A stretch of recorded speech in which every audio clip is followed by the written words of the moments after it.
nearly about 100 people joining, so we can announce officially the start of this webinar. So you can see it's co-organized by EJEC and the Sapphire project. The Sapphire project is a project supported by the European funding program Horizon Europe, is to help the development of geothermal district heating and cooling all over Europe.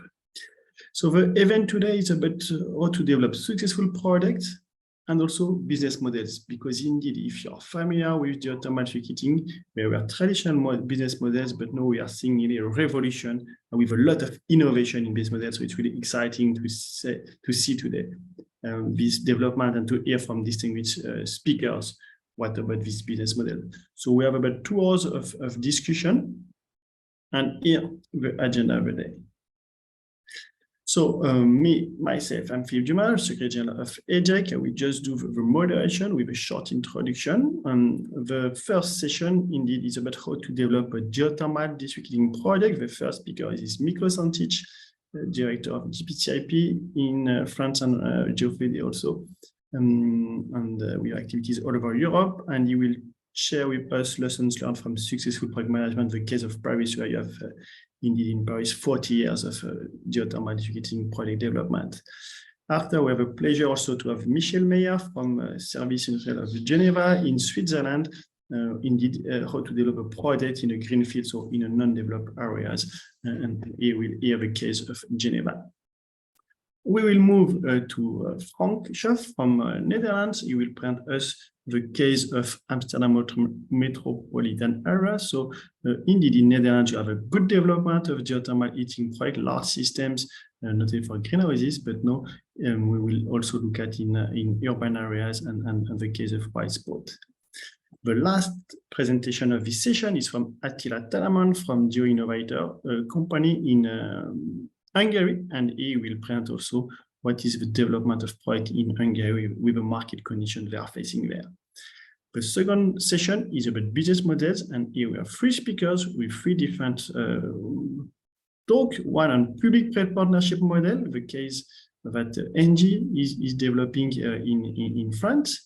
Jan Diederik van Wees from TNO will present us the business model for thermal underground storage. Indeed, it's a new technological trend with developments really interesting to hear the study from TNO. And the first speaker in this session is Great Trend, 85 degrees renewable, project financing and off-take agreement. He will share with us the model we are developing to develop geothermal heating project and on project financing and off-take agreement.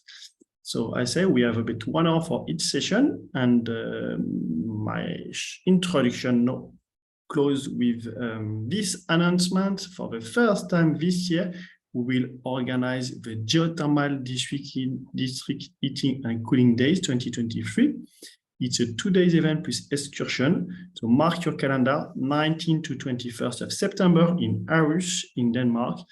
It's organized by EJEC, the University College VIA, the Geothermal DHC Cost Action, and the Sapphire project. The save a date has already been sent. We will soon open registration, and agenda also will follow. So mark your calendar. And now let's come back to the presentation of the day. And the first one is Miklos Antic. Miklos, floor is yours.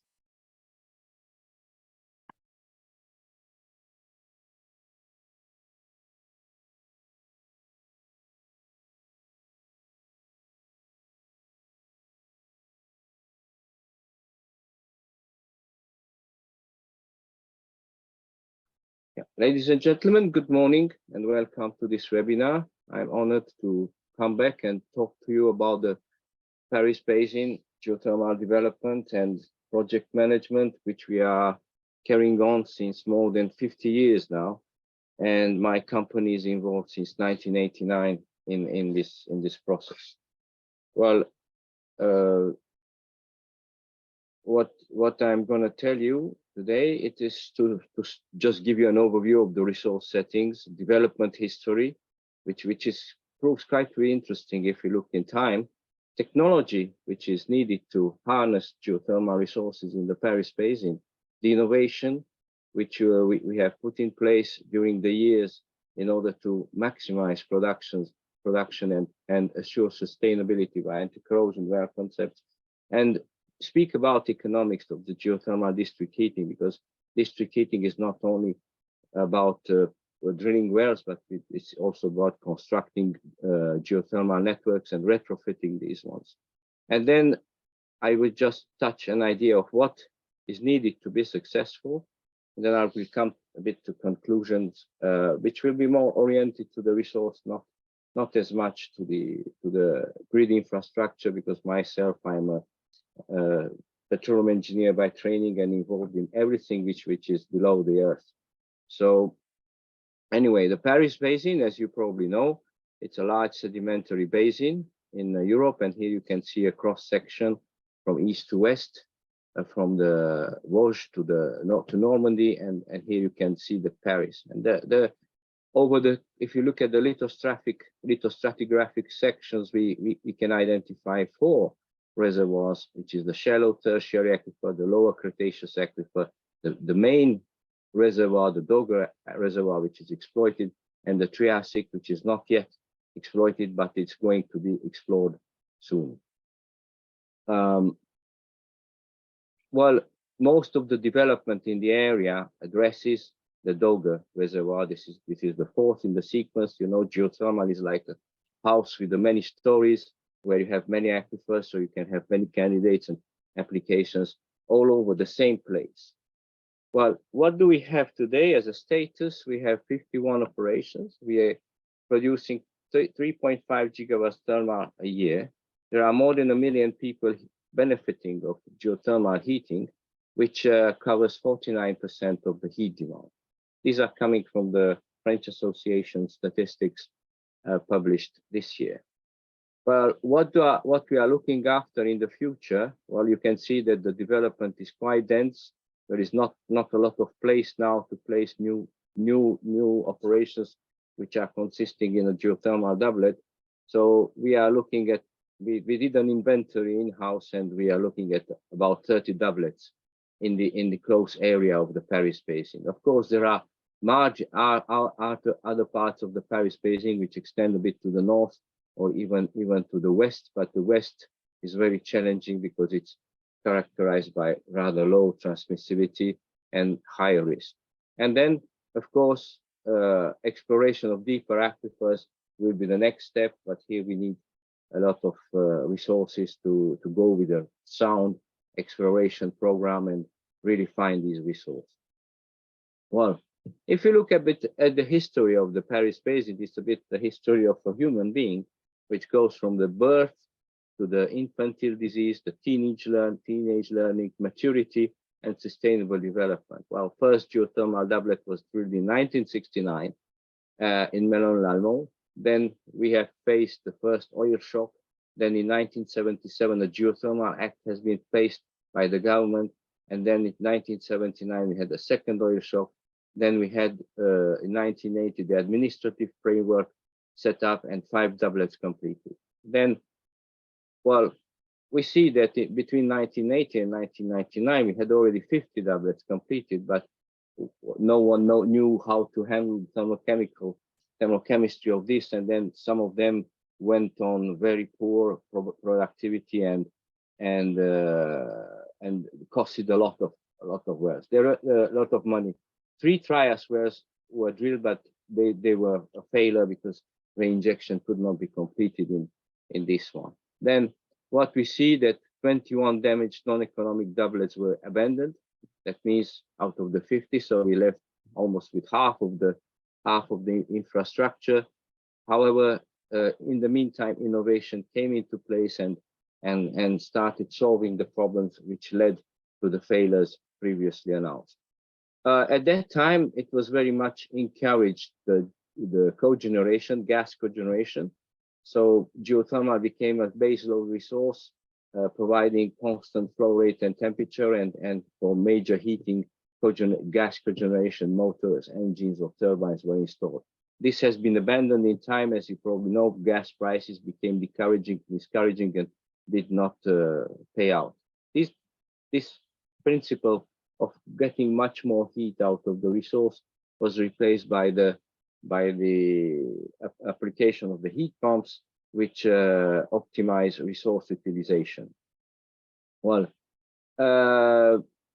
of course, in between 2000 and 2010, all the development has been streamed up, and many problems have been solved, and sustainable mining schemes have been developed, because if you look from 1950 to 2000, 2010, many doublets, more 34 doublets, 40 doublets were in operation. People started asking, is there a life after, which is rather a metaphysical question, not a practical question.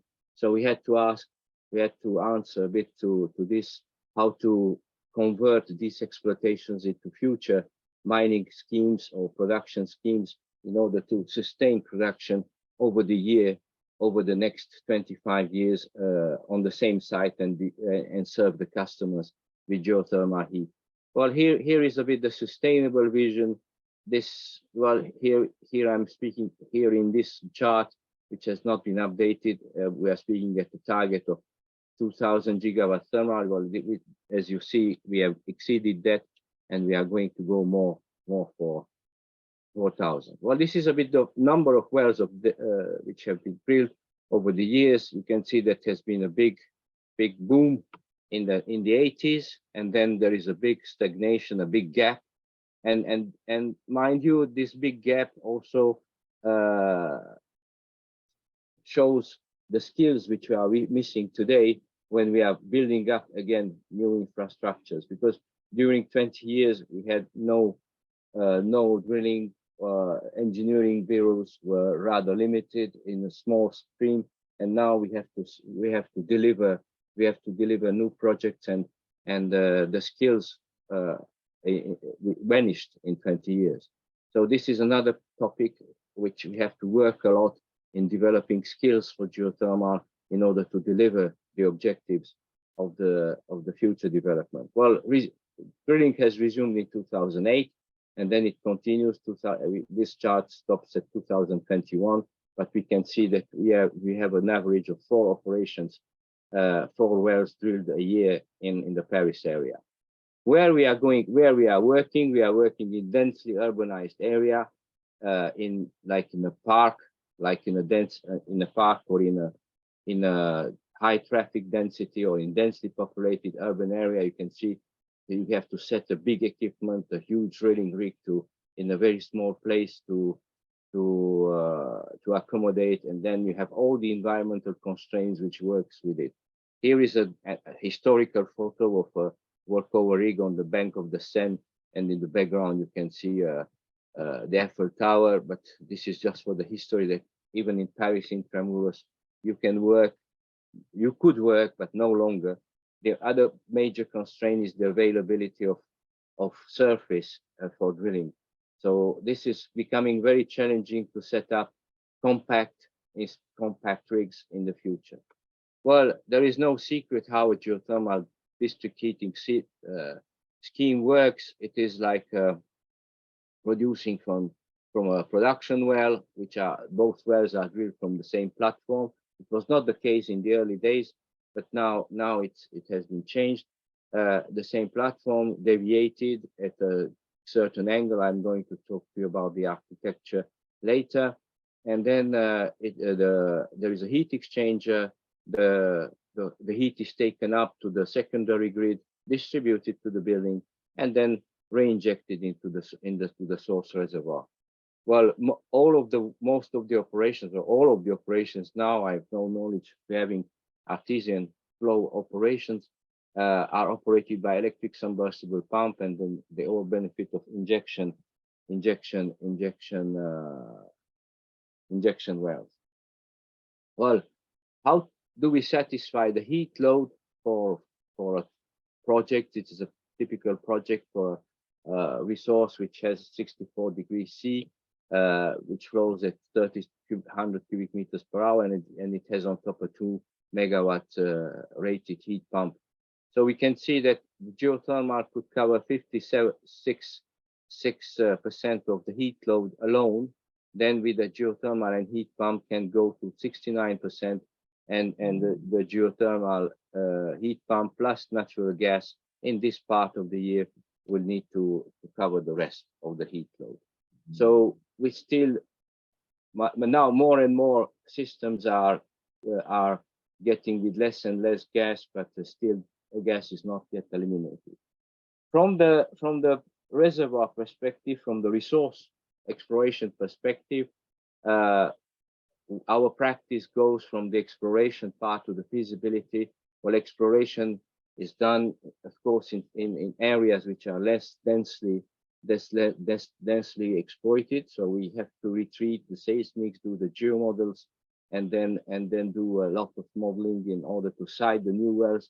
This is the typical integrated reservoir engineering approach in order to get to the feasibility, the well architectures, the capex, the opex, which is needed to develop the resource. And further on, we propose that to the client, and then procurement goes on, and from procurement we are participating in the project management of accomplishment of the wells and of the service. Among other services, our company provides is the monitoring and maintenance, because there is an obligation given by the mining permit, and we are providing also well services by replacing the pumps and installing downhole chemical injection lines. So we are intervening on the lifetime of the project from the beginning until the end of the project. Well, how do we get hot water to the surface? Our reservoirs are not very deep. They are at 1600 meters vertical depth. And then from the same platform, 2 wells are drilled. One well, it's completed with the production liner, which is from top to bottom, the same a 958, and it's an injector well. The production well is completed only with a liner, which allows to have a pumping chamber which could accommodate the pump. This is the classic well architecture. However, this is rewarding in areas with suitable transmissivity to produce target flow rates from 300 to 350 cubic meters per hour. Well, we have been faced to go, as I told you, we had to think of how to restart or continue exploitation in the existing areas. Here we had in Cachan, in south of Paris, we had 4. The photo, it's a bit small, but you have seen it in other presentations I made. We had 4 wells, that means 2 doublets producing since 1984. So they get to the end of their lifetime. They were very costly to repair and work over them. So we imagined the new well architecture consisting in subhorizontal geothermal wells. These were the first in the world such made. And then with this well architecture from the low transmissivity zone, which was 9 darcy meters, compared to the existing doublets, which both could produce together 350 cubic meters per hour, we achieved with the subhorizontal doublet, with 1 doublet, 450 cubic meters per hour. So this was a great achievement, but it implied a lot of engineering and a lot of forward thinking and very modern tools which we borrowed from the oil industry and the geological geosteering capabilities. So we have completely went out of the routine to get to these results. We have, just for your information, Miklos, 1 more minute. Okay. 1 more minute. Okay. Then I'll go. We have innovated on anti-corrosion well concept, and then this is another. It's a material solution against corrosion. Then downhole chemical injection line. What I will just come back to the essentials. This is an essential image which shows you that geothermal district heating for large geothermal district heating systems, which are with gas compared to gas boilers more than 3 megawatts, can beat the gas price. We can generate geothermal heat with 55 megawatts, with 55 euros per megawatt. How long it takes to take a geothermal from putting the pen on the paper and getting the commissioning the doublet and the operation, it can take from 3 to 5 years in France. So it's not an exercise which will give you a fast trending development. And what is needed to be successful is to need what we have in France. We have a national geothermal plant. We have a fond chaleur, which from ADEME, which is a French energy agency, which gives you about 20% subsidies of geothermal heat. You need short-term exploration, long-term risk-sharing mechanism, which is put in place in France by the SAF environment. And you need also VAT incentives. I did not write it here, where if you cover the grid 50% by renewable heat, then you benefit of a VAT of 5.5. And then another important topic is, as we are getting out of our comfort zone on the area, is de-risking. De-risking addresses to essentially to the resource, because this is the most complicated. And then, well, we need also to look at more compact equipment, because the availability of land is less and less, and more innovative well architectures, and do the wells right. Okay. Well, thank you very much for your attention. I'm sorry for being too long. And I'm concluding that, telling you that I'm doing this business since 30 years, and I can tell you that geothermal is renewable, sustainable, proven, achievable, and realistic. And it works, really works. Thank you. Thank you very much, because we can all understand when there's 1 million inhabitants heated with geothermal, there's a lot of lessons learned. What we would do anyway, Miklos, we will share the full version of your presentation. And we know that the topic is quite interesting, and we plan over a series of web events to report all these activities. So thank you again, Miklos. Now we move to... I would like to take them now. Yes, indeed. I know. Do we have some questions? Maybe you can, then I need to go out for a call. So you can raise a question in the Q&A, or when there's no question, because maybe they will come later, and we try to answer them. Okay? Okay. Thank you very much. So let's move now. We fly from Paris to Geneva. Michel, can you open your mic, and I will share your presentation from my computer. Can we hear you?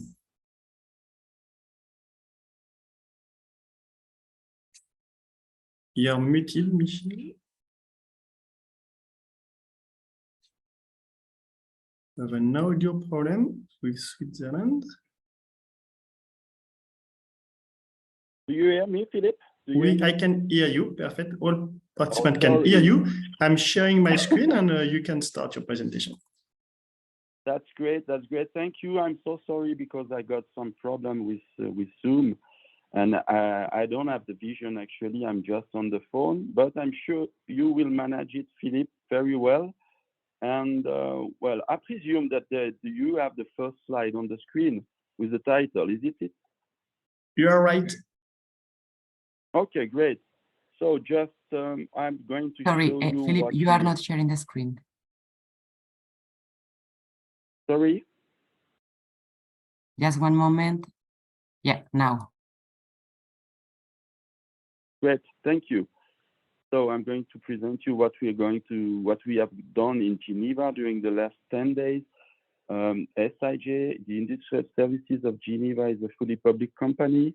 It's owned by the Canton of Geneva and Geneva municipalities, and we have been working together in the development of geothermal energy for, well, let's say approximately 10 years in the framework of the program that we call Geothermal, GE like Geneva, and with the S at the end, showing that we would like to implement and develop all types of geothermal systems.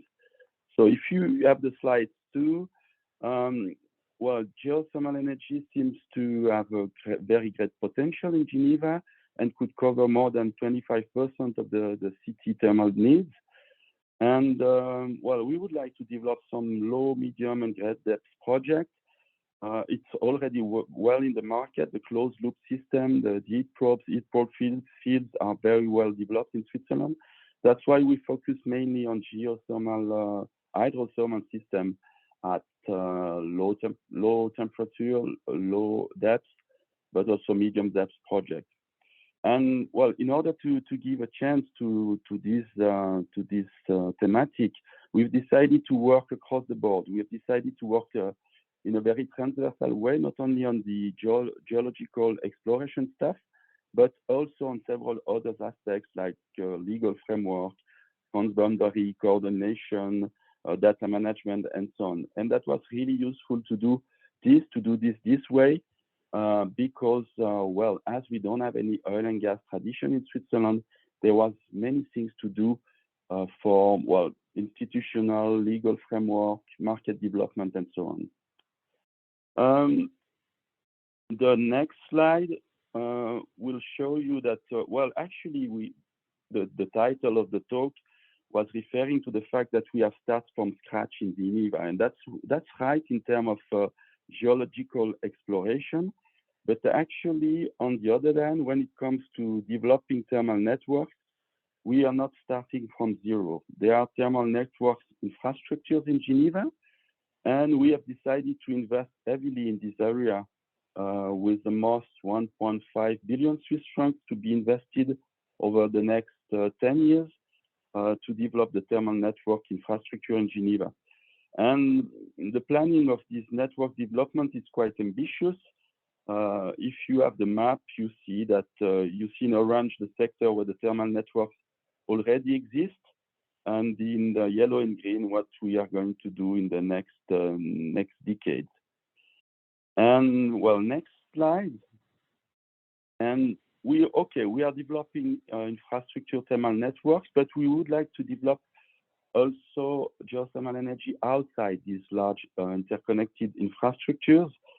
And apart from the areas of large interconnected thermal network, there will be a massive development of, let's say, shared geothermal energy projects using shallow resources.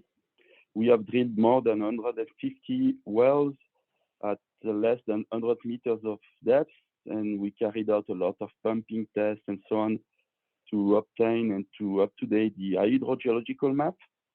And actually, there are some initial projects that have already been built on shallow groundwater, producing a free cooling solution, heat with heat pumps, and also storage solutions. And if you go to next slide, there are major developments underway in Geneva in the development of low temperature network. That's networks that are mainly fed by water from the Lake of Geneva. And this network will be able to provide also free cooling, heating solution with the help of heat pumps. But actually, we are going to connect these low temperature network infrastructures with well in shallow aquifers. And it will allow us, actually, it will not only, it's already the case. We bought the first installation, and it allows us to regulate the temperature drift on low temperature network, and also to use the underground aquifer in order to store the excess of production of heat or of cold. And well, that's it.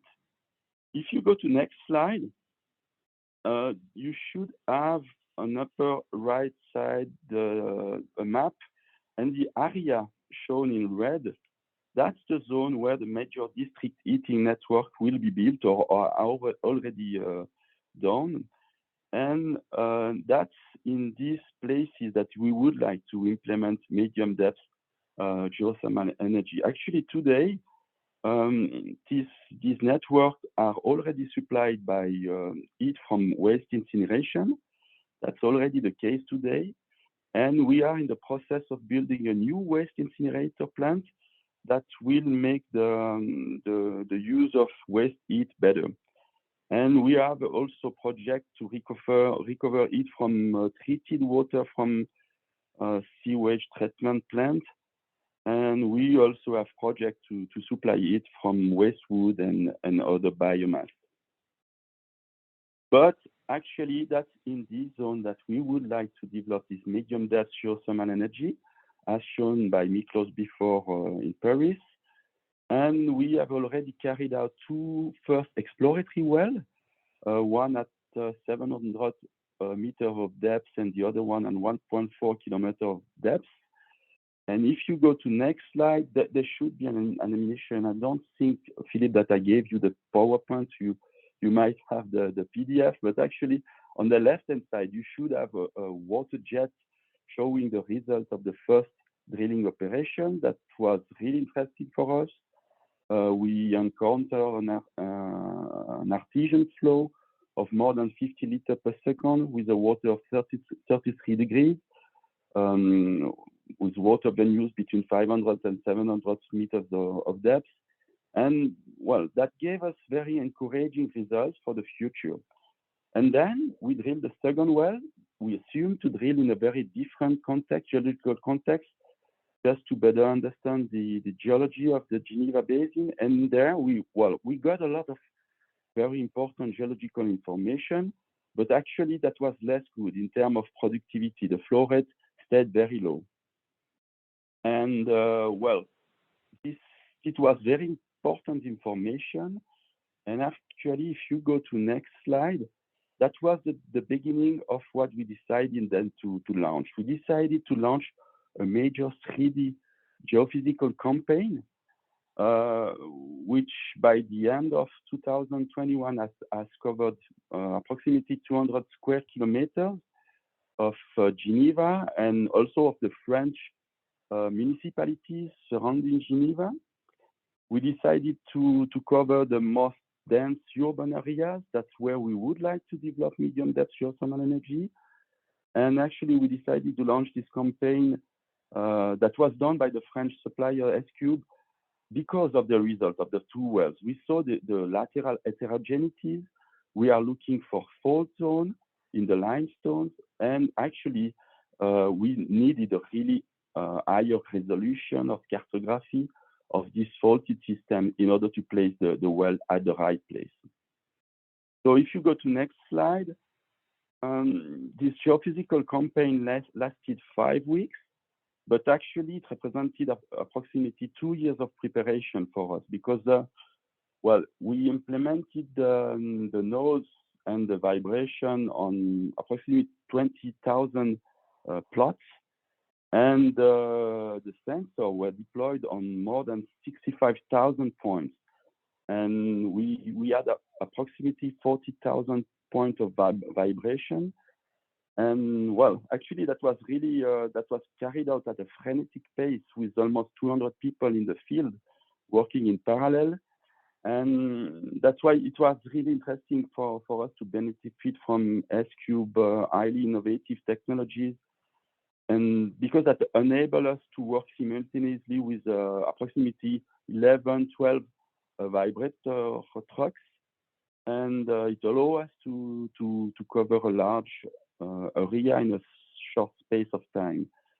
And that was really a real benchmark for us, for the Swiss market as well, because we decided to launch this acquisition everywhere in Geneva, even on the airport, the international organization, on the lake, on the crops, in forests, in areas of built heritage. So that's why it took so long time in order to prepare it, to get all the authorization. So if you go to next slide, we one more actually minute. have obtained. Yes, please. Okay. Yeah. You should have a slide with 2 maps. Well. I confirm. And if you have this, yes, with the fault systems. Yes. You got it, Philippe? Yes. Yes, I confirm. I was just saying that you have 1 more minute to present. Yes. Okay. That's enough. Thank you. So that was a very important result for us because we started at the beginning a few years ago that the fault system was mainly northwest, southeast in direction, some tri-seed faults. And actually, after the 3D, we realized that the major fault system is completely different to what we started. Well, that was already what we presumed a few years ago, but now it's confirmed we have major east-west faults. And if you go to the next slide, this allows us to understand the very high differences in productivity of the well that we had, with a GO1 well that was very productive, situated on the fault, and the former wells, GO2 or the former well Tone that was drilled in the 90s with very low productivity. So that's really important for us. And if you go to next slide, if the next 2 exploratory wells, because we plan 2 next exploratory wells in 2024 and 25, if we have the confirmation of this resource, we imagine that we will be able to carry out a very ambitious development of geothermal energy. And we could develop approximately 10 doublets on the urban zone. So the map that you have there, that's not the final implementation map.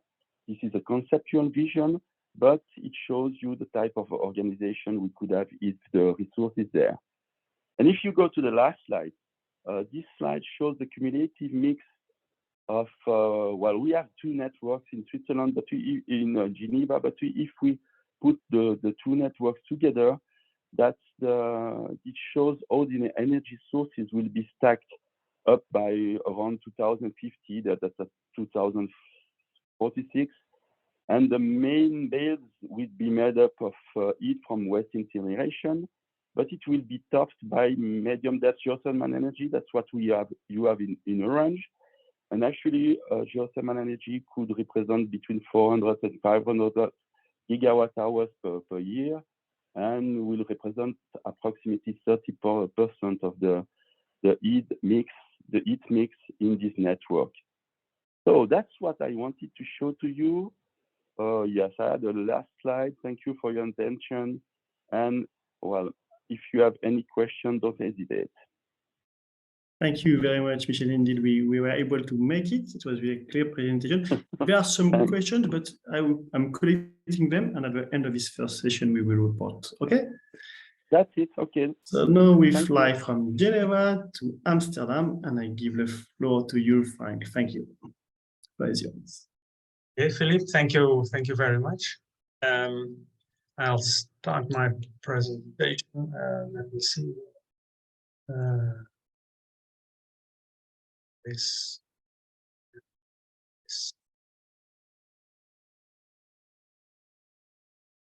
And then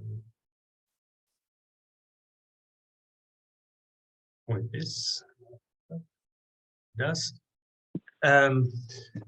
So my presentation does sort of resembles the presentation you just saw about Geneva. It's also about developing geothermal in, well, I don't know if that's a common expression, but what we call the white spots. So the places where the subsurface is hardly or completely unknown. And I would like to present the case of what's going on in the Amsterdam metropolitan area. I will try to address these 4 points. Well, the first one is easy. Who am I? My name is Frank Schoof.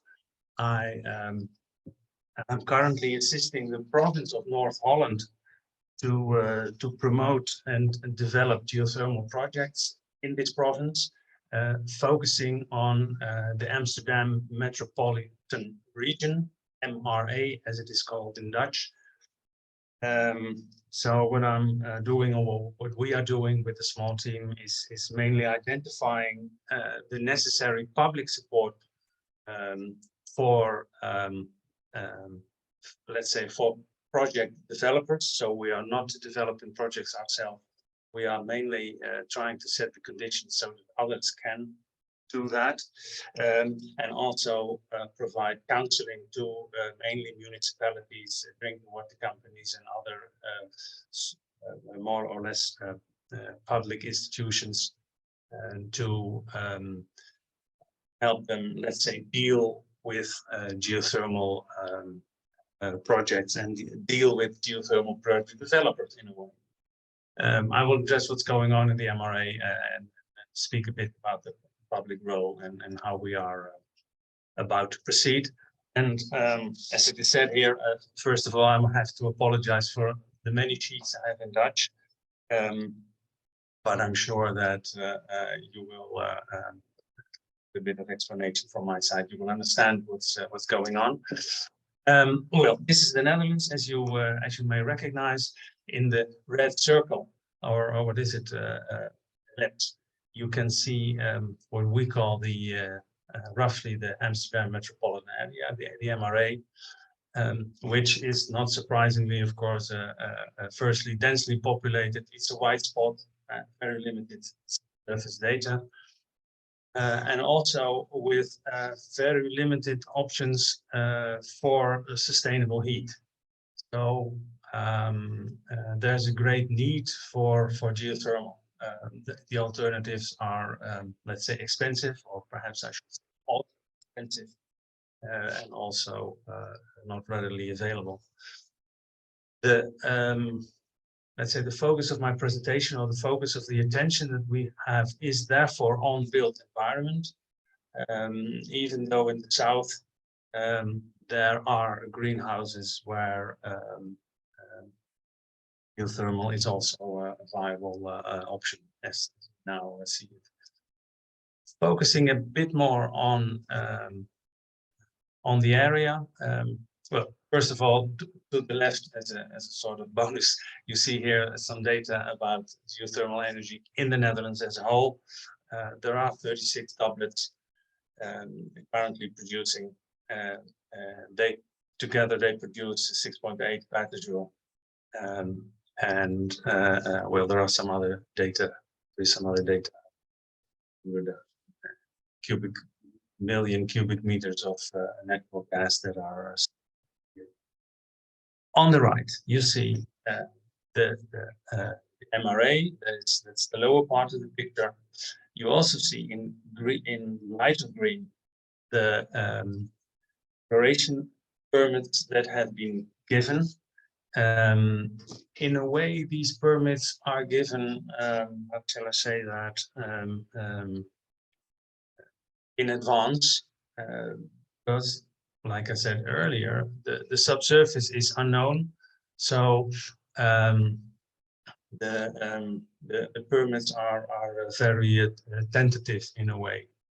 But nevertheless, there is, and that is the lesson from this. Basically, you can see, of course, given the high heat demand on surface, the interest of project developers is very large, and they are very eager to start doing projects here as soon as the information about the subsurface will become available. For the let's say specialists among us, you can also see some darker green areas here, which are more in the north. As you can see, these are the sites where geothermal energy is already produced, because, well, obviously, projects have been developed there, as the subsurface here in the north of North Holland is well known and also very interesting for development. As in Geneva, first or let's say EBN, the state-owned energy company, was assigned by the ministry to do what we call the SCAN projects, which roughly translates as a seismic geothermal campaign in the Netherlands. And they what they did, basically they took two things. On the left, you see here the already existing seismic lines that were shot earlier, much earlier, like 10, 20 or 50 years ago, basically, of course, in the search for oil and gas. And they reprocessed it. And secondly, and that's the picture on the right, some new seismic lines, the green lines and the dotted lines were shot to get more and newer data on the subsurface. They not only did that in this area, but they also went to other white spots in the Netherlands, in Utrecht, which is or in the center, in Nijmegen, Arnhem, which is located to the east and a bit in the south, which I think. Anyway, so from this seismic campaign, I will show that in the next picture. New information, of course, on the subsurface was derived. New, mainly in the potential and in the faults, well, but mainly on the potential. And from that, and the next step is to have some scientific wells, as they are called. Here are I drew two search areas for that. One is here on the in the middle of the picture, and that there drilling a project will take place just for scientific purposes, starting in August or September, most probably. And this one is a bit more vague, but it also will be a project for exploring in west of Amsterdam, but that will take place probably in one of all this to gather more information, of course, on the subsurface. What were the conclusions? Here you see the picture of the north of Holland and another province, Flevoland, more to the east. This shows the presence of the Brussels sands, as we call them, the Rhineland sands, and the Slochter and the Roodligend, if I'm not mistaken. I'm not a geologist, so things here. Anyway, it's a picture of where these aquifers are located, but also, and that is what this picture shows. Here is the Slochteren formation, the Roodligend in a bit more detail. Also, the certainty of the prognosis. Well, as you can see in the north, the uncertainty is limited, so it means that they are very certain about the competition. That's why the projects, that's why some geothermal projects are already operational here. But in the south, in the metropolitan area, the uncertainty still is very large. Although we know more, the general conclusion is we do not know enough. So that's one of the reasons scientific drillings I just talked about will take place. But it also means that basically project developers are not, shall I say, not certain enough, or are not ready yet to make the next, to make their move. Well, this is a picture of what I just tried to explain. Here below you see 3 pictures, basically communication material by EBN, showing the visual impact while they are drilling. There is no, well, I shouldn't say strong opposition, but there is some opposition, even against the scientific, the drilling of the scientific wells, because because of the reasons you may all imagine, that it is polluting perhaps the environment, that it is perhaps causing a nuisance to trees and everything. So this is one visual to help municipalities, for instance, to inform people around what is going on, what they will see, and that's the picture in the right, how it will look like once the scientific wells are no longer there. So what is going on in the market? I talked about the northern part, where wells are well, not only producing, but there are also some other projects under development. In a few cities, projects are under development, in the sense that they were very happy with the scan results, but now 3D seismic is required. the province has a subsidy in place to help them do these scans, these seismic. For that, there may be a role for EBN to participate, but there still is a big need for cooperation. You see that the general idea, of course, is that how should I say that? It's good to have several project developers in a specific area. I showed the different exploration permits, but on because then there is competition, then there are incentives to do the thing you're supposed to do. On the other hand, cooperation is needed to avoid extra costs, to avoid long discussions. But so we are perhaps a bit stuck in the middle there.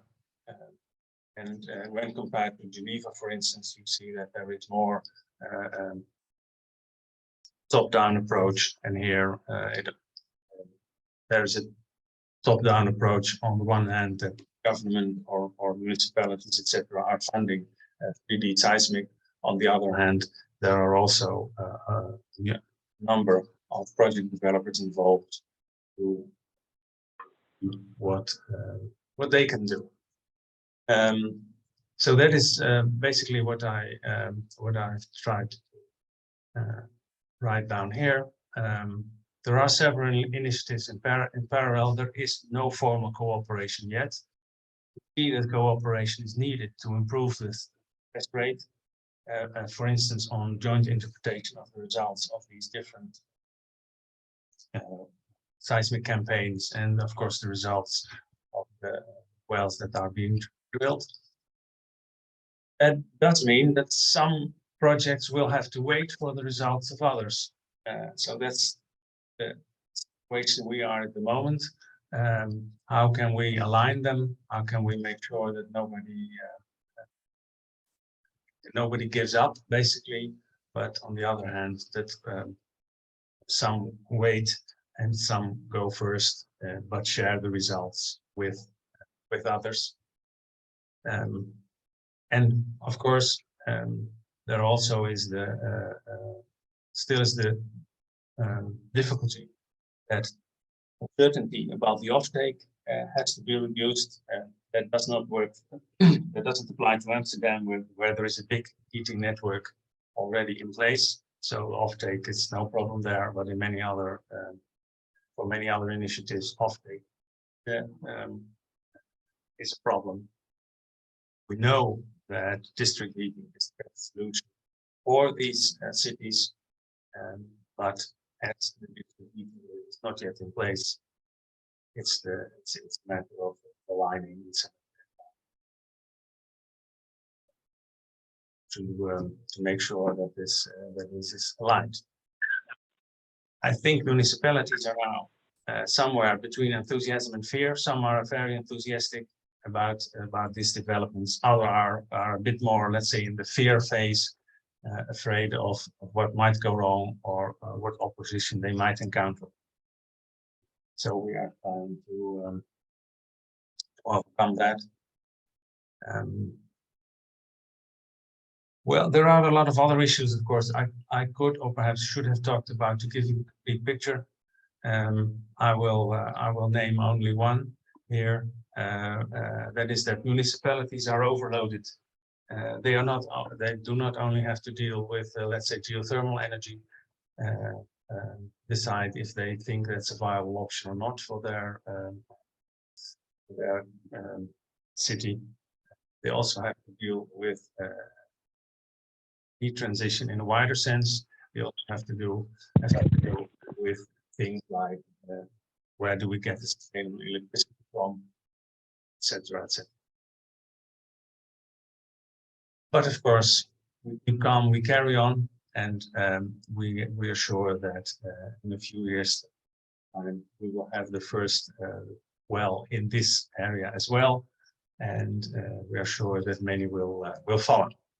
Thank you very much for your attention, and I hope there are a lot of questions, if not for me. Thank you, Frankie. There were one question that you were already answering. It was about social acceptance. So thank you for having already answered one question in your last slide. And now we fly from Amsterdam to Budapest, and I give over to Attila.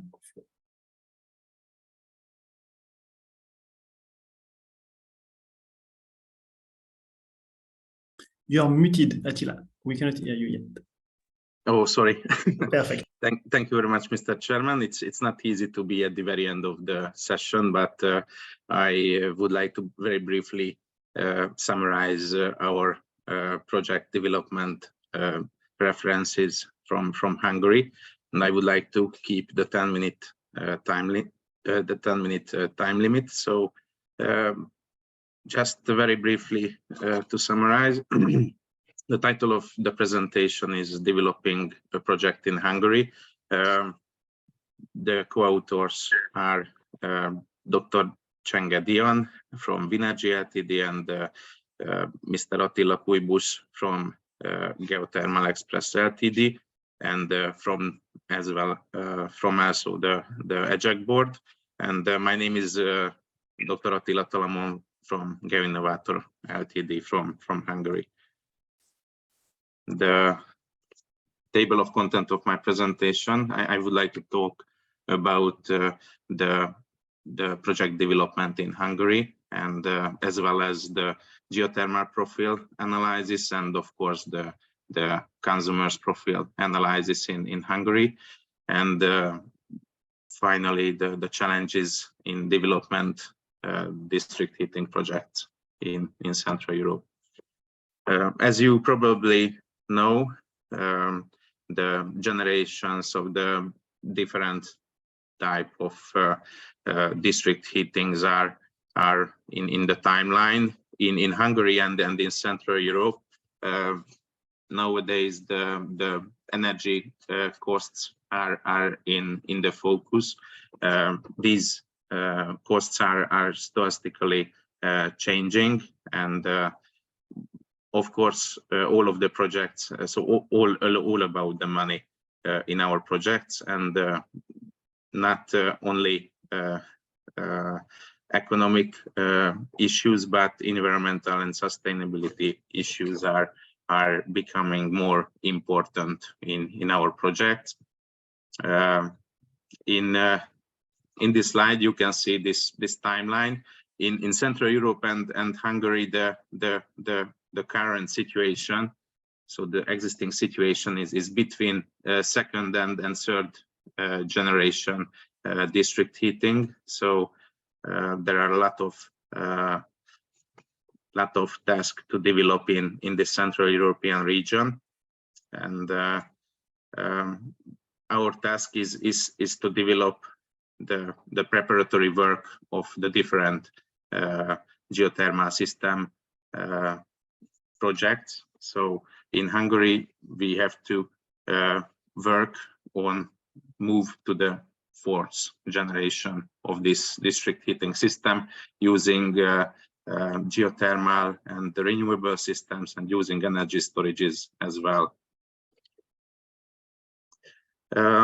In our work, we analyze highly detailed way the consumer profile as well, and as Miklós said, it's really important to analyze the different systems. So we have to analyze the bivalent systems and the monovalent systems as well in our projects. So of course, as you probably know, the monovalent systems is on where the heat pump is able to cover the whole heating energy need, and the bivalent systems are different. So the bivalent system is where the heat pump is combined with an additional new or additional existing heat source. such as boiler or natural gas heating or something like that. And it's one of the key economic issue in the development of this type of renewable systems is the installed capacity. So the installed capacity is strongly related to the investment cost is strongly related to the installed capacity. So in the case of the right side of the slide, the bivalent systems, it's preferable because the investment cost is preferable and it's smaller in the case of these hybrid systems. Creating a project in Hungary, we synchronizing the geothermal profile of the location with the customer's profile. So you can understand that this is a top-down and the bottom-up methodology to synchronize. In our projects, more than 20 projects are in development status in our work, and deep and shallow geothermal and of course the hybrid projects are in the focus. And we have to analyze, of course, the consumer profiles as well. So in case of district heating or industrial heatings as well. So, and when the two profile, the top-down and the bottom-up method is matching, the project is created. So not only the annual capacities are taken into consideration, but of course the peak powers as well, seasonal and weekly changes as well. So after that, if the two profiles meet each other, we can prepare of course the calculation for the economic and the sustainable aspects, and we can of course calculate the net present value as well. So it's all about the money. So we have to translate it to money language. Our results must be translated into the money language as well. In the first step, we analyze the location. So, for example, the geothermal profile of the Pannonian Basin. So you can see examples here from the top-down geothermal profile analysis.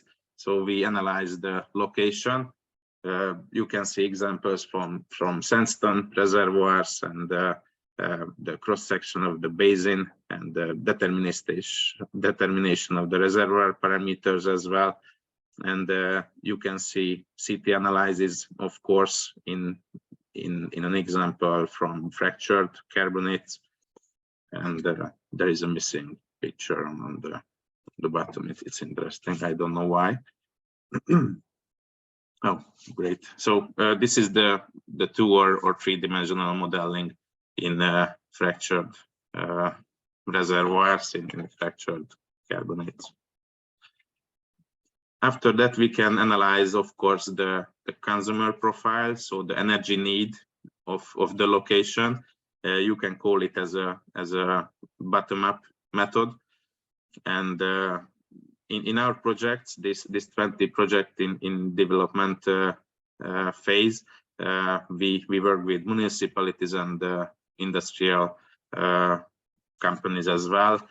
We analyze the exact numbers, exact temperature, exact enthalpy of this heat energy demand, and this is the question, we can say it, and we would like to answer it with the geothermal profile. So we analyze the consumer profile as a question, and we can answer it with the geothermal profile of the location.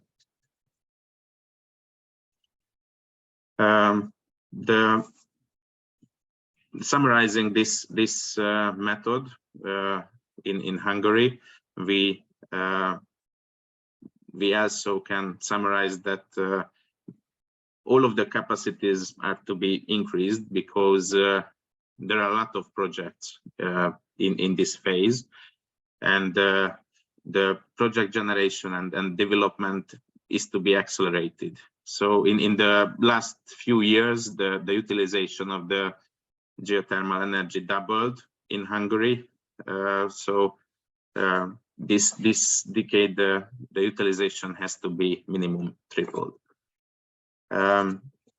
We have also have a deep and shallow geothermal project as well, and these projects, deep and shallow geothermal research and projects have merged, and precisely because of the complex need of the consumers. So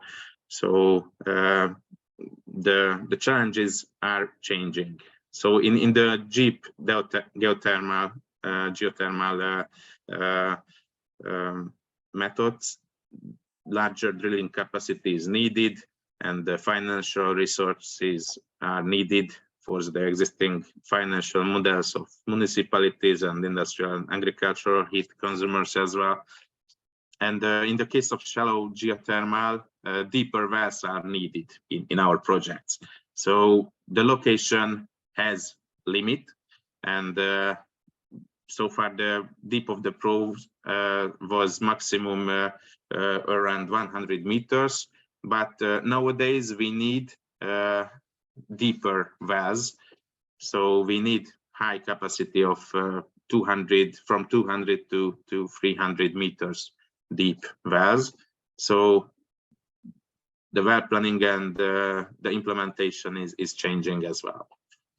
And of course, to answering the consumer need, we have to use heat pump as well.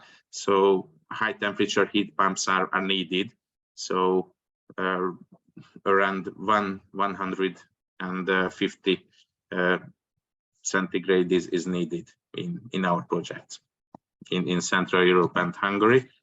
And as a summary, it's really important to mention again that this industry is in changing, and in Central Europe, and deep and shallow geothermal projects have merged, and the average consumer has average tailor-made needs, and we have to answer it in short term. So it's really challenging. Thank you for your attention. Thank you, Attila. So now we enter a short Q&A session. Michel, can you hear us? Yes, I hear you. Do you Okay. still hear me? Yes, we hear you. There's a question for you. It was about the cost of a 3D. You were mentioning already the cost of 14 million. 60% was co-funded by the Swiss government. Who funded the rest? Sorry, I did not understand your question. Sorry. The 3D geophysical campaign. Yes. It was about 14 million of Swiss francs. Yes, 15 actually, yes. 15. And 60% yes. was covered by the Swiss government. Yes. And who covered the 40% remaining? That was SIG, the public company I'm working for. And actually that's, well, we have this new subsidy scheme in Switzerland, where for direct uses, you can have a subsidy of 60% from the Swiss Federal Energy Survey. And actually the last 40% is covered by the project manager. So we did it by ourselves. Okay, thank you, Michel. A question to you, Frank. Can you hear us, Frank? Yes. Yes, here I am. So the question Sorry. is that how you organize the knowledge sharing between the municipality to organize the project development? Sorry, how the? How do you organize the knowledge sharing between the How we municipality? organize it? Well, the knowledge now is the sharing now is done via let's say cooperation agreements and by the province basically who is taking up a role as intermediary or part of how do you say that process developer without being formally responsible. So that is good, but it is very much well, let's say under development. And I suppose in a few years, roles of parties will have. Okay, thank you, Frank. I see we have some technical question to Miklos, not only from your grader and Pilar Navarro Rivero. I suggest that we took them and we will answer them via email. Okay, thank you. And I think now it's time to move to the second session and business model. And I will give the floor to Lauren. Yes. And I thank first, of course, Miklos, Frank, Michel, and Attila for the excellent presentation during the first session. And of course, the webinar is recorded, pension will be available. Lauren, okay, floor is yours. Yes, I try to share my presentation. I don't know. Does that work? Okay. And then here, it's not the first. So is it okay with my screen? Yeah. Perfect. Okay. Thank you. So good morning. Thank you. So I will present you two different public-private partnership business model. So we're here in the suburbs of Paris. And as explained by Miklos previously, we took advantage of the geothermal resources into the Paris basin. Here it's the city of Vélizy-Villacoublay. The KPIs of this project, it's a production of more than 100 gigawatt hour, 15 megawatt capacity of geothermal recovered at 64 degrees C and 25 million euro capex. So what is these innovations come from the climate plan, the French climate plan in 2015, which allows to create public-private companies dedicated to a 100% renewable energy. Here we applied that possibility to an existing district heating, which means the objective was to decarbonize this existing district heating, and we separated productions to distributions. So the productions, geothermal productions, for that we created a public-private company called in French SAS Renewable. It's a kind of simplified joint stock company. So the city is a shareholder, as also NG here in that case. And the production is completely dedicated to an existing district heating. And it could be either NG as an operator, or it could be also another operator. And so it helps to decarbonize quicker the existing assets. And as we all know that due to the EU regulation and the Fit for 55 package, there is an increased ambitions to decarbonize district heating to reach the targets. It's a possibility to create, or in France, at least with this legal possibility, to create that kind of dedicated productions without launching a public tender. Because previously, as it produced on an existing public asset, it was compulsory to launch a public tender, which could take longer periods. Yeah. And a second innovations to allow this project is it's a technical one. I think Miklos has also mentioned that we need technical innovations. So you see on the picture on the left a classical well, production reinjection well. And what we did, it's a technology, multi-drain technology. You see we like the fingers of a hand in order to recover higher flow geothermal flow rate in that area. Because 20 years before, when we imagine decarbonizing that district heating with geothermal, we analyzed that the resources at the Dogger layer was not enough in that area. But with that technology, we managed to recover enough geothermal resources so that to provide more than 60% of the heat demand of this existing district heating. So the timeline is, as it was a new technology, we had to do some 3D seismic, some drillings, and to do a research license to submit it. So it has been submitted in June 2018. And the drilling license, we obtained it only in 2019. And the drilling work, construction work occurred in August 2020, and the plant has been commissioned in 2021. So this is, you can see here in red and the part in orange, the existing district heating with two production plants. So it was gas cogeneration. And here you see the name is Veligeo for the dedicated company owned by the city and NG.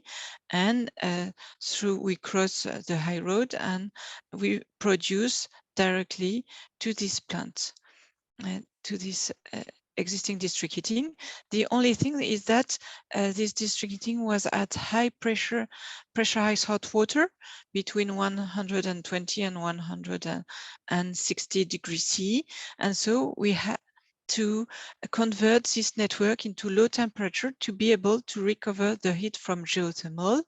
And you may have seen that this geothermal production at 64 degrees C is increased with heat pumps at 85 degrees C. And so this conversion, it's something feasible, and we have replaced all the energy transfer stations and part of the network, but not all the network. So I switched to another case study. It's a more classical one. In France, we are used to work with public-private partnerships through concession contracts, meaning that cities launch tender so that an operator could build, own, operate, and transfer the assets with some commitments of reliability, maintenance, and we have to give back all the equipment in a normal way of working at the end of the contract. In that case, it's a 30 years contract, and well, it's near in the suburbs of Paris again, and Arcueil, Gentilly cities, and it's the Dogger layer. We exploited that layer. The drilling works lasted 4 months at 1,600 meters depth, and the flow rate, as mentioned by Miklos, it's 350 cubic meters per hour. The capex were 40 million euros, but we are present on all the value chain here. It's not like in the previous case studies where we targeted only the production. Here we constructed the production, the distribution network from scratch, and also energy transfer station. And we replaced the heat supplied by gas or fuel oil boilers. And this is the savings, more than 15,000 tons of CO2 per year. We see here the plant in the middle of the cities and the network crossing the city of Gentilly and also Arcueil in pink. And we've got more than 130 energy transfer stations. So what is interesting in that model is that geothermal energy, of course, we all believe that here that geothermal energy is a great sustainable energy, but what is more is that it helps through this virtuous cycle to better use energy, because when you use heat at the level of the building here, the third circuit, it's better to better use it, so at a lower temperature and with a higher delta temperature. So which means that if you make effort in energy efficiency, and if you decrease your flow rate, then you can save electricity with your pumps, but also it helps to have a lower return temperature until the plant, and then with a lower temperature you can recover better the heat from the geothermal resources, because you know that the capacity recover is the flow rate multiplied by the delta temperature between the supply and the return. So if the return is lower, you can recover better the heat of the geothermal. Though it's really a virtuous cycle, because it forces.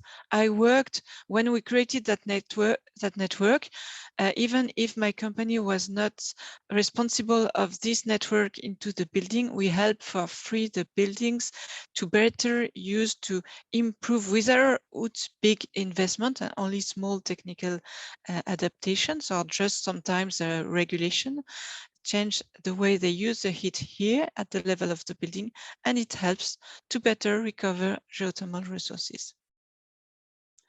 You can see here the plant. So strangely, the most difficult things was not the construction of the plant.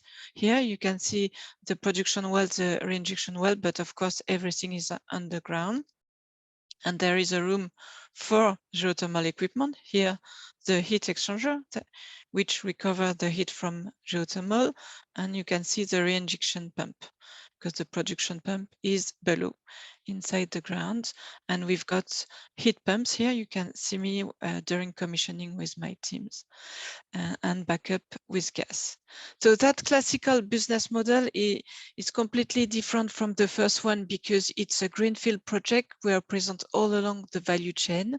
But the most difficult part in the construction is strangely the distribution network. Why? It's because we've got interaction with the daily life of the citizens, whereas the most complicated technically it's a geothermal and the heat pumps, but it was really easy because we had our own area to construct it.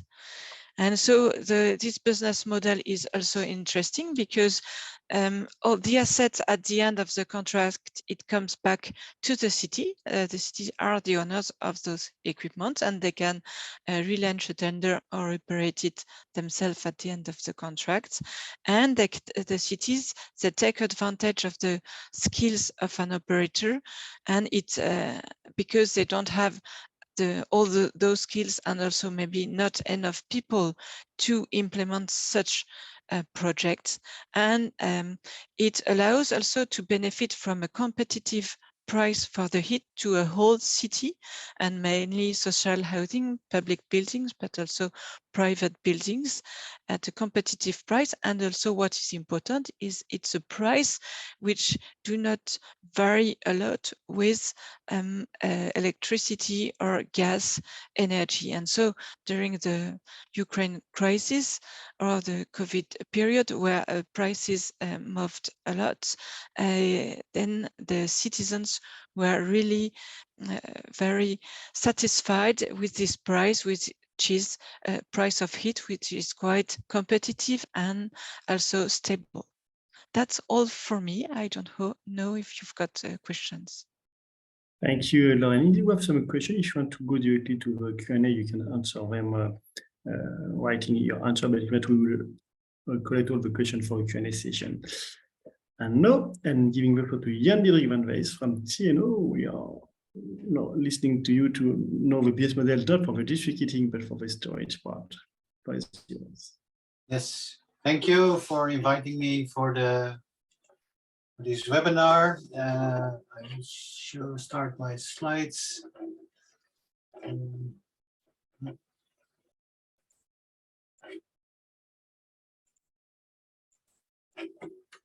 So I will talk a bit about business models for thermal energy storage, so seasonal thermal energy storage, and in the subsurface. And at TNO, well, you have seen the introduction also from Frank Schoof that we are based in the Netherlands, the largest applied research organization in the Netherlands, with 2,500 people working on applied science and around 200 people working on subsurface themes, including geothermal.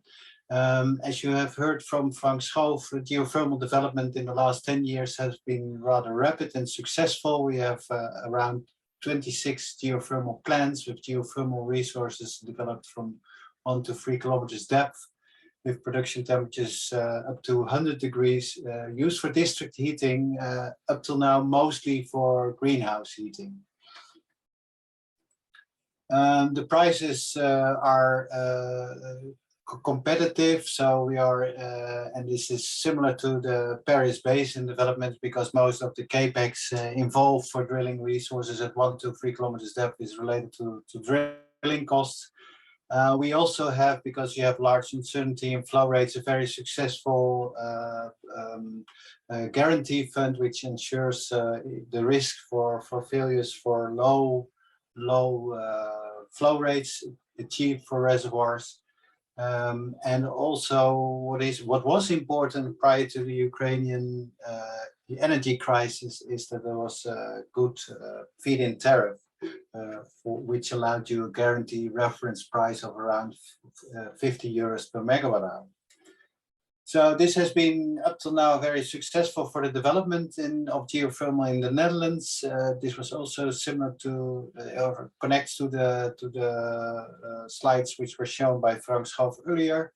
I also show this because at TNO we developed information systems. We are also geological survey, which harnesses all the legacy data from past oil and gas exploration and production, and allows at glance view to understand where there's potential for geothermal development for district heating. And that's actually a large part of the country indicated by green, which has a 50% probability of hitting for any levelized cost of energy of 50 euros per megawatt hour, or another scenario with 100 euros per megawatt hour.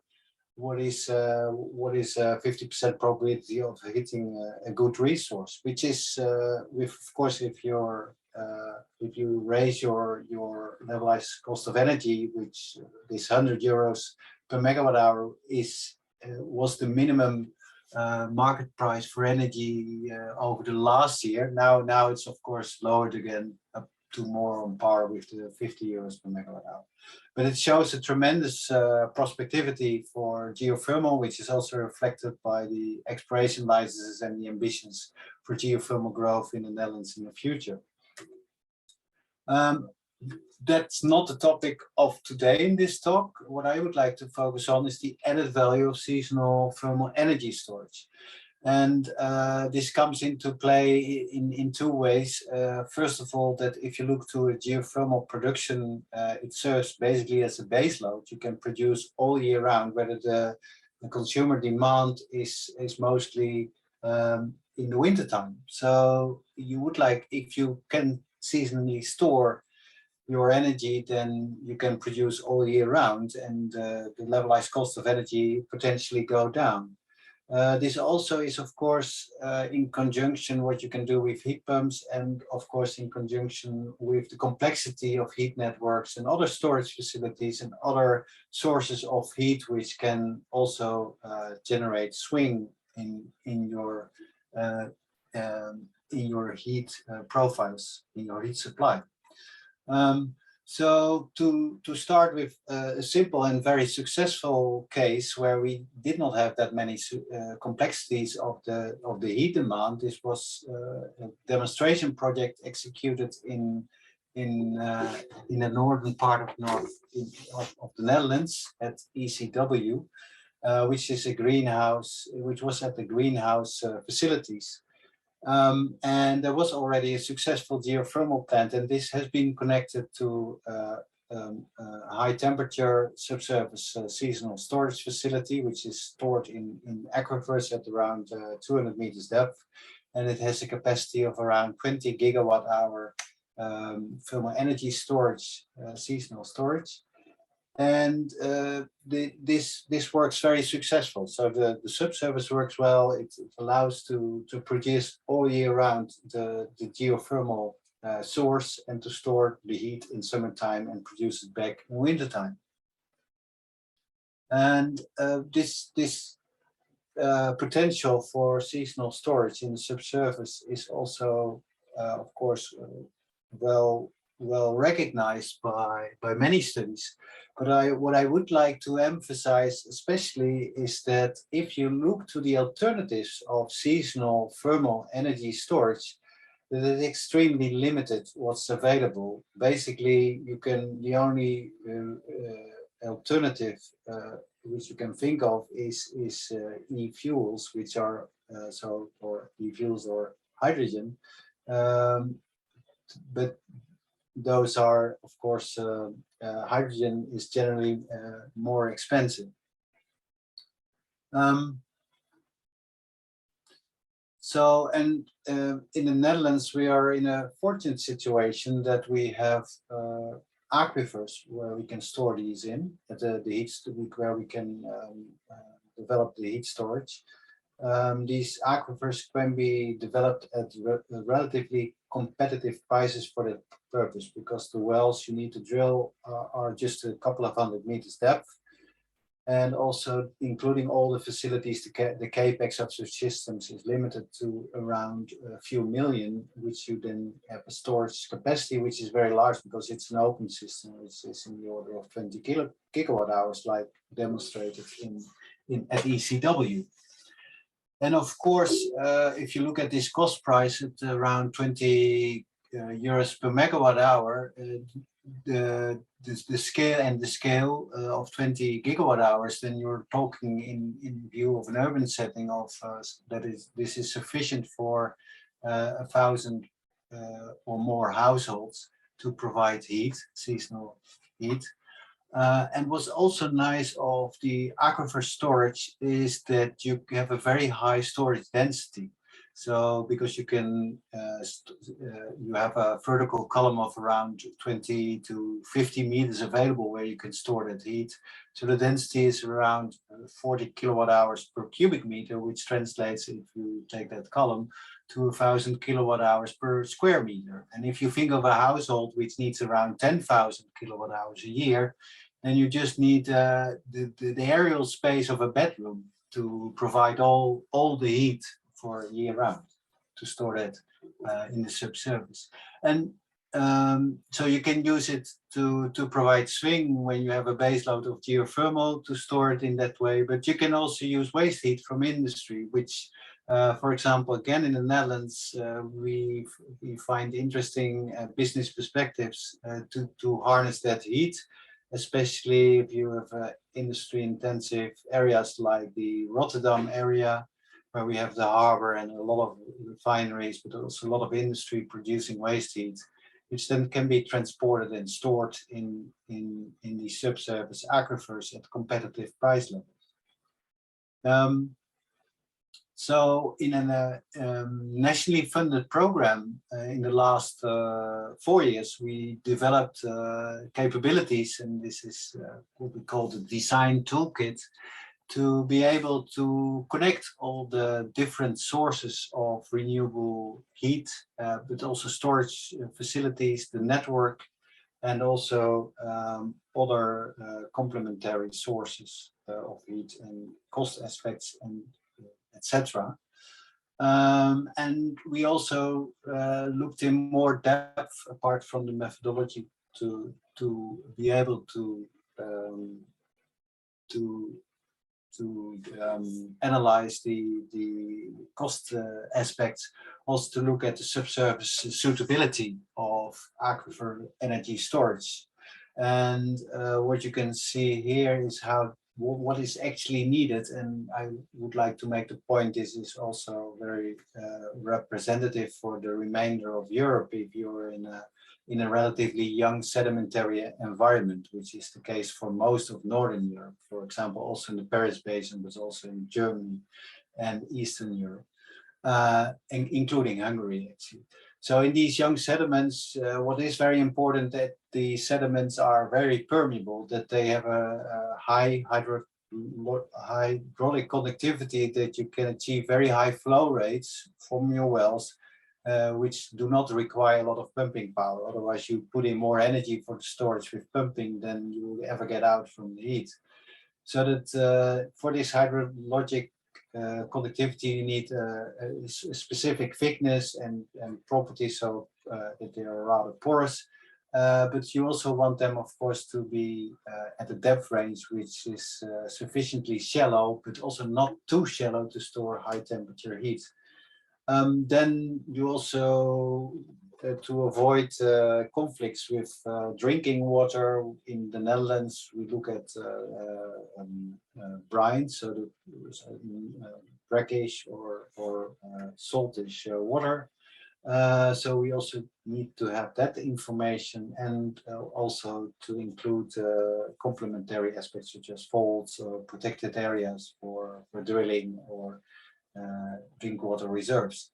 So, and we compiled all this information, and this also instigated a lot of developments in the Netherlands for repeating projects for storage. So on the left-hand panel, you see ongoing activities of planned or studies for high temperature thermal energy storage. So coming back to this design toolkit, so that's the way to calculate once you see or understand where you want to create such a potential aquifer thermal energy storage, how you can connect that to what's the added value calculations for a specific heat network design in conjunction with all the complementary potential heat sources and also other storage facilities. For that end, we developed TNO, the design toolkit, which is a public tool which can be used for this kind of analysis. It looks at key KPIs in terms of costs, but also in terms of sustainability, so CO2 footprint, and flexibility, so the swing characteristics. And it has been used very recently. These are some results on comparing using a scenario with thermal energy storage, seasonal thermal energy storage, and without, which are in a specific area for scenarios for development for heat networks, where the heat network, by the way, still has to be developed. So it includes all the prices you see, includes the heat network construction, which is under the distribution net. And the total cost of ownership breakdown shows in the dark blue colors the scenario without the aquifer energy storage, and in light blue with the aquifer thermal energy storage. And what you can see is that the total cost of ownership are substantially lower with inclusion of aquifer energy storage. And we see this very consistently for also other scenarios or other areas and other studies. So that's very promising.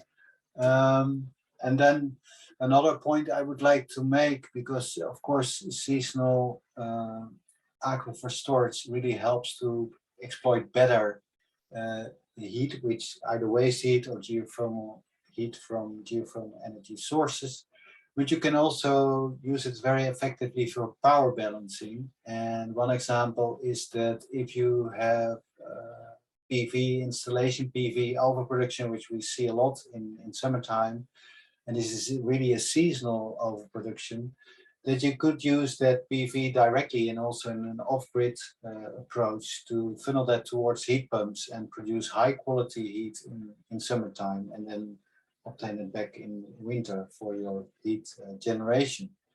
And if you compare that to this power to heat scenarios with a levelized cost of storage of the order of 20 euros per megawatt hour, and if you compare that to other power to F scenarios, like if you would convert to hydrogen or to ethanol, that actually the amount of kilowatt hours heat you will get for district heating from using a heat pump and PV and storage is with seasonal storage is much more effective with a much higher CUP than any other conversion. So this, although, for example, for ethanol in the future, the storage could be much cheaper, still at electricity prices, which are relatively high, we get 6 times more heat from using a heat pump and storing it in the subsurface than, of course, you would do that. So that makes it attractive, and the business models look very promising. So we envisage a very good future for thermal energy storage, not only in the Netherlands and large parts of Europe. Thank you for your attention. Thank you very much. And it's a new area, and it was good to have such a lot of information from your side. There are some questions for you. If you want to answer them typing, if not, we will come back in the Q&A session, because no, indeed, we move to Greg Dane. You have seen Greg, but there are a lot of decisions about offtake, so it's the opportunity for you to explain us your point of view about project financing and offtake. Greg, the floor is yours. Okay, can you hear me okay? Yes, perfect. And can you now see my presentation? Sure, it's coming, but it's not yet the case.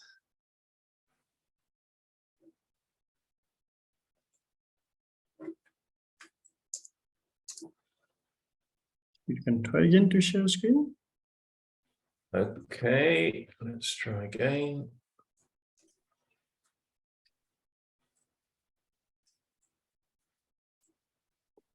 Perfect, here we are.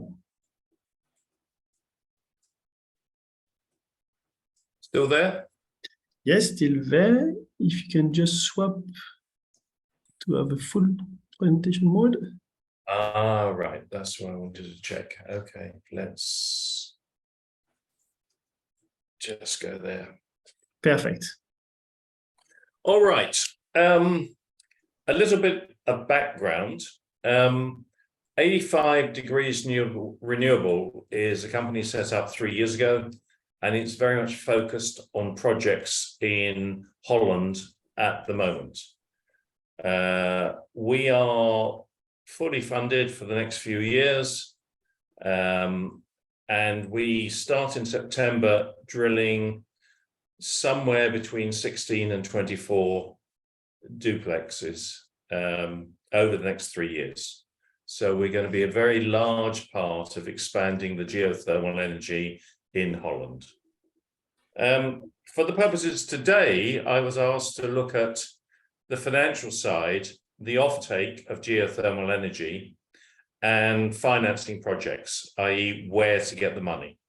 Because I understand that quite a few people who are listening in today are considering geothermal projects, and the financial side, the investment side is of interest. This is very much a top-down view, and it's, you know, we've got a lot more data, a lot more information. Anyway, there are countries around the world with significant geothermal activity. Just by way of background, I think as part of the renewable energy mix, geothermal is not given the weight it should be. And I think in the future, geothermal is going to be a lot bigger. And I think you'll see that from the individual country plans and what they're planning and how they're planning, for example, in Germany, to grow the geothermal industry. Anyway, the offtake arrangements. Once you are producing geothermal energy, you really have two options: either direct heating, using the heat created, or converting to electricity. I'm focusing more on this direct use of geothermal heat. In Holland, the immediate use of the heat is going to be for agriculture. Holland has about 110 square kilometers of greenhouses. I think it feeds from a salad and green point of view about a third of Europe. And it is a massive user at the moment of gas. And obviously with the situation with Russia, that's no longer sustainable, aside from any discussions about global warming and how we need to change completely to renewable energy. So our immediate sale is to the agricultural companies, but then there are a number of heat networks. There are people with heat pipes we can tap into and sell. And then I think in the future, there are many more possibilities of selling your heat opening up. We at 85 Degrees produced a little pamphlet on the industrial possibilities of geothermal. This is an area where there hasn't been enough research, and I think there is a lot more potential to supply heat directly to manufacturers. If you look at dairy manufacturers, that's one good example. In Scotland, I know that the makers of whiskey are looking at using geothermal heat to malt the substance to make the whiskey, malt the barley or the whatever. I don't know the technical side of making whiskey.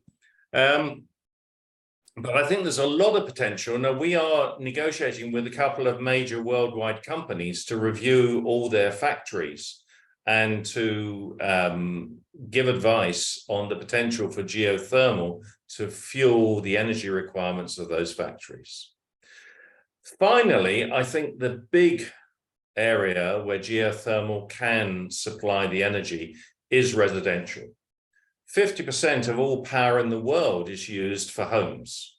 Within the homes, of that 50% of energy, 70% is used for heating and hot water.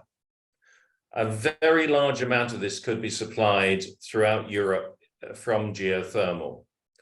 Now, my understanding is there is either a law in Holland already passed or in the process of being passed, which would make it essential for any major new property development to have a renewable energy supply. Really, this makes a lot of sense. And geothermal could be a very good solution for many large property developers. There are many countries with established heat networks, just to give you an idea. So if you're thinking of investing into geothermal, you don't have to invent everything. There are many countries that have existing heat networks, and they already have the pipes, they already have the systems, and they're used to having their homes or their businesses or even the local authority swimming pool heated from geothermal. There are a large number of utilities operating heat networks and district heating systems. Again, just to give you an idea. Now, this from an investment point of view is very important, because when you're putting a product together financially, people want to know who are the off-takers. The off-takers for geothermal, in most cases, are either the governments themselves, the major utilities, or the local administration, local authorities. And this gives the investor a lot more confidence when it's fully explained to them. Right, so that is about selling your heat. Financing options, there's really two stages. There's, you come up with a project, you work on the project, you do your seismic investigation, you do your 3D seismic, you apply for your grants and your permits, you look at who's going to drill the well for you, you buy the land for where you want to drill from, you have a whole drill plan ready, you do the environmental study and so on. This is the pre-drill stage. Essentially here, you're 100% equity financed. Yes, there is some grants and some subsidies for research in some countries, but essentially before you are drill ready, which could take you anything between 2 and 5 years, you're really looking for venture investors, risk investors, or frankly, your family. Once you are drill ready, once you are ready to go and you have all the permissions in place, you then would normally be looking, this is very much a case by case, but normally you'd be looking for an equity requirement between 25 and 35%, with the balance coming from a debt provider. Utilities buying the electricity. If your geothermal project is strong enough, if you are getting a high enough temperature and you are producing electricity as well as or instead of heat, then again, it is the major utilities that will buy the electricity from you. And there's a very long list. Finance providers, there are many investors prepared to look at geothermal projects. We have talked to many of them, and we continue to have discussions for other projects we have in our pipeline. But there are a large number of equity financing providers. But in general terms, they'll want you to be at least drill ready. Their question will be very much, if we invest in you, who is going to give us the money back? Where are we selling? So what are the off-takers? Well, that, as I've already outlined to you, is pretty solid. It's the government, it's major utilities, it's local authorities. In the future, it might well be large property developers. It may also be major industrial companies. That being said, they want to know, who is going to pay the bill for the heat or pay the bill for the electricity. We'd also say you need to look at something like PitchBook. We pay for PitchBook. It's modestly expensive, and there is a very good list of companies that have already invested into geothermal opportunities and might well be prepared to invest again. But always they want to know, is your data good? Let's look at your 3D data. Let's look at your drill plan. Do you have all the licenses and all the permissions? Right. And do you have your offtake arrangements? When we come on to the debt obviously over the last 6 months or so has gone up quite a bit. Debt a couple of years ago when we started talking to people was very, very modest. We were talking about getting debt potentially at 2.5–3% on a 15–20-year term. That now has increased significantly, and I think you'll be looking at much higher tickets for debt, but there's always the ability to renegotiate debt in a few years' time when hopefully the debt situation in Europe has improved. That's all, because I thought I'd leave longer for questions, because probably you have a lot of questions here. Indeed, thank you, Greg, for your kind presentation. Indeed, we enter now a Q&A session. We were planning maybe to prolong it a bit after 12:30 if it's needed. Let's look at the question. Maybe start with Lauren first. Lauren, yes? Yes. It was a question. If you were to go deeper, can you avoid the use of large heat pumps? Probably, but yeah, as mentioned by Miklos, we are currently in France not used to go to trias. I think there are 1 or 2 projects in France, but as NG we don't have. And so I don't know exactly the temperature, but yes, probably you can recover. at trias instead of Dogger in that area. But yes, probably, because even the heat pumps, we try to use them only when needed, and during summer for domestic hot water, so we don't need. And during winter, we try to use 70 degrees C most of the time, and it's only during peak loads with when winter season it's at his peak that we need 85 degrees C. But you can also see the advantage of heat pumps is I explained the need to optimize the usage of heat at the level of the building and to have the lowest return temperature as possible. You've got several ways to do that: low temperature equipment. You can also mix new buildings with old buildings and use 3 tubes. So meaning the return temperature of old buildings goes to new buildings, and then you've got the return temperature from the new buildings very low. So if you don't have that area with this possibility to optimize the return temperature, the heat pumps, it's also a means to decrease that temperature, because the heat pumps has 2 roles. So one, it increases the temperature. So in our case, from 65 to 80, 70, 80, 85 degrees C, but you've got also the return temperature from the network, and it decreases at the condenser level. It decreases as the evaporator level, it decreases the temperature. So 2 roles from the heat pump. So depending on your situations, if you are able to manage well the optimization of the level of the building. Thank you, Lauren. A question to Jan Diederik. How do you see the future use of this thermal constraint for which kind of application? Yeah, so the thermal energy storage works very well both in the urban environment for district heating networks.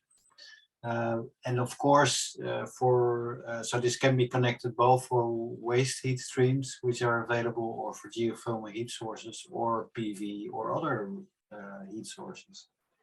At which temperature level? Yeah, but typically they want to have a high temperature level. So typically 70, 80 degrees are what you need in your network. So, well, high temperature, that's a medium temperature. It's already a relatively high generation of heat network. However, you could do it also higher. So in principle, at 100 to 200 meters depth, you could store up to 120 degrees, I think, before getting a two-phase complexity. But as long as it stays single phase, it will be fine. Mm-hmm. And finally, a question to you, Greg. So you mentioned equity. I think it was referred before by Frank, possibly in Netherlands, so also some guarantee scheme, from the state for the project you are developing. Are you also using this guarantee scheme? Yes, you mean we've already got awarded over 150 million of WABO. So,